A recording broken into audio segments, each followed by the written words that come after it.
ये है खूंटी अपडेट। खबरें आपके आसपास की। जोहार। खूंटी में जहरीले रसल वाइपर सांपों की बढ़ती संख्या ने बढ़ाई चिंता। खूंटी जिले में रसल वाइपर सांपों की बढ़ती संख्या ने लोगों की चिंता बढ़ा दी है।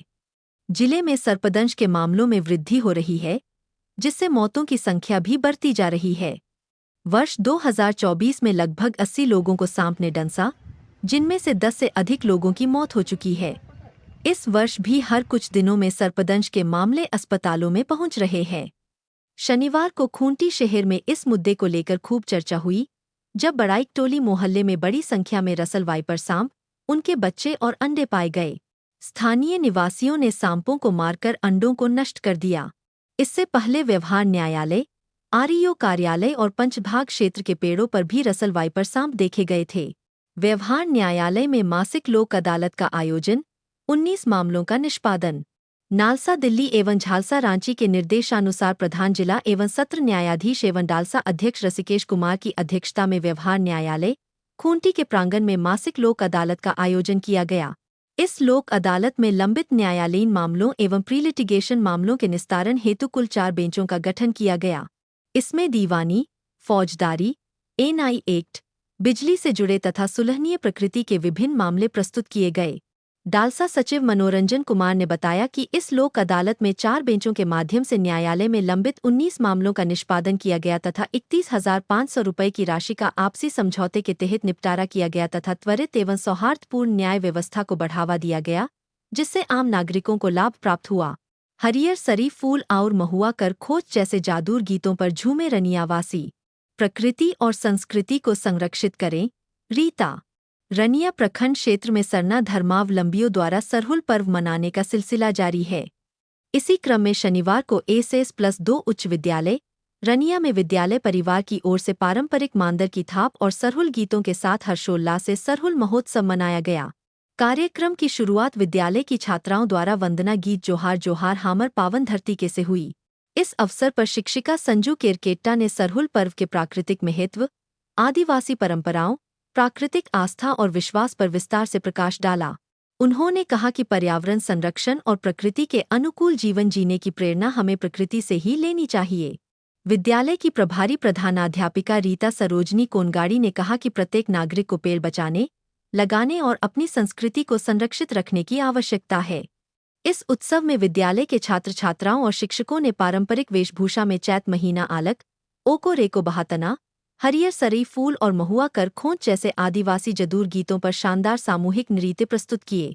वहीं झारखंड के जनजातीय समाज के दैनिक क्रियाकलापों और संस्कृति पर आधारित रैंप वॉक कार्यक्रम विशेष आकर्षण का केंद्र रहा। स्वास्थ्य सेवाओं की पहिया है। जिले की सहिया लोकेश मिश्रा।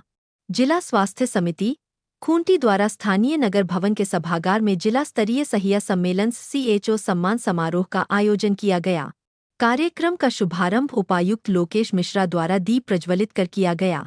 इस अवसर पर सिविल सर्जन सहित अन्य अधिकारियों एवं अतिथियों ने कार्यक्रम की गरिमा बढ़ाई। कार्यक्रम के प्रारंभ में सिविल सर्जन ने स्वागत भाषण दिया, वहीं सहियाओं ने पारंपरिक तरीके से स्वागत गान प्रस्तुत किया। स्वास्थ्य सेवाओं में सहियाओं और CHO की अहम भूमिका। उपायुक्त लोकेश मिश्रा ने अपने संबोधन में ग्रामीण क्षेत्रों में स्वास्थ्य सेवाओं को प्रभावी बनाने में सहियाओं एवं CHO की भूमिका की सराहना की। उन्होंने कहा कि सहिया और सामुदायिक स्वास्थ्य अधिकारी CHO स्वास्थ्य विभाग की रीढ़ की हड्डी के रूप में कार्य कर रहे हैं और उनकी मेहनत से ही स्वास्थ्य योजनाओं का सफल क्रियान्वयन संभव हो पा रहा है। उन्होंने सभी स्वास्थ्य सहियाओं एवं CHO को समर्पित भाव से कार्य करने की प्रेरणा दी, जिससे किशोरियों, गर्भवती महिलाओं और धात्री महिलाओं को बेहतर स्वास्थ्य सेवाएं मिल सके। चाईबासा पोक्सो मामले में आरोपी को 20 साल की सजा, 6 दिनों में 6 पोक्सो आरोपियों को न्यायालय ने सुनाई सजा। पश्चिम सिंहभूम जिले के मंझारी थाना क्षेत्र में दर्ज पोक्सो मामले में अदालत ने एक अहम फैसला सुनाया है। अपर सत्र न्यायाधीश द्वितीय पश्चिम सिंहभूम चाईबासा की अदालत ने अभियुक्त जयराम बिरूवा को दोषी करार देते हुए 20 वर्ष के कठोर कारावास एवं 25,000 रुपये जुर्माने की सजा सुनाई है। मामले का विवरण। मंझारी थाना में 27 जून 2022 को भारतीय दंड संहिता की धारा 376 AB एवं पोक्सो एक्ट की धाराओं के तहत अभियुक्त जयराम बिरूवा के खिलाफ मामला दर्ज किया गया था। जयराम बिरूवा पर आरोप था कि उसने नाबालिग बच्ची के साथ जबरन दुष्कर्म किया।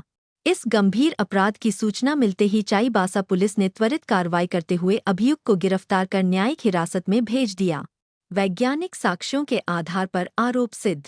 मामले की जांच के दौरान पुलिस ने सभी आवश्यक साक्ष्यों को वैज्ञानिक पद्धति से एकत्रित किया और माननीय न्यायालय में आरोप पत्र समर्पित किया। लापुंग राजकीय मध्य विद्यालय में विदाई सह सम्मान समारोह आयोजित। लापुंग के स्थानीय राजकीय मध्य विद्यालय में शनिवार को वार्षिकोत्सव सह विदाई समारोह का आयोजन किया गया। इस अवसर पर प्रखंड विकास पदाधिकारी उषा मिंज मुख्य अतिथि के रूप में उपस्थित रहीं। उन्होंने विद्यार्थियों को प्रेरित करते हुए कहा कि मेहनत और प्रतिभा के बल पर वे अपने जीवन में ऊंचाइयों को छू सकते हैं। विदाई समारोह के तहत कक्षा 8 के विद्यार्थियों को सम्मानपूर्वक उच्च शिक्षा के लिए अग्रसारित किया गया। कार्यक्रम में विभिन्न प्रतियोगिताओं में सफल छात्र छात्राओं को पुरस्कार देकर सम्मानित किया गया। अपने आसपास की खबरों के लिए देखते रहिए खूंटी अपडेट और देहात न्यूज.com।